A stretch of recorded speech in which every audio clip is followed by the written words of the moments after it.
High, আমি doctor Vaishali রয়। এই ভিডিওটাতে ফুড কালার নিয়ে কিছু কথা বলবো।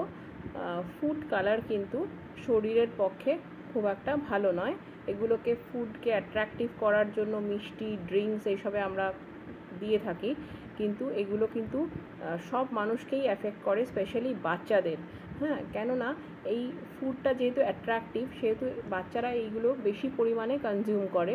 তার থেকে তাদের পেট খারাপ থেকে আরম্ভ করে, অর্থাৎ বমি, পেটের গন্ডগোল, ডায়রিয়া, অ্যালার্জি, এগুলো থেকে আরম্ভ করে কিন্তু লং রানে অনেক দিন বা অনেক বছর যাবৎ যদি এগুলো কনজিউম করা হয়, তাহলে কিন্তু এগুলো কার্সিনোজেনিকও হতে পারে, অর্থাৎ ক্যান্সার তৈরি করতে পারে শরীরে। কেননা এর মধ্যে বেনজিডিন থাকে, যেটা কিন্তু একটা ক্যান্সারাস এলিমেন্ট। অতএব চেষ্টা করবেন বাচ্চাদের এবং বড়দের দুক্ষেত্রেই ফুড কালার যাতে নেই, অর্থাৎ ন্যাচারালি কালার যে ফুড, সেটা কিন্তু আমাদের কনজিউম করা ভালো।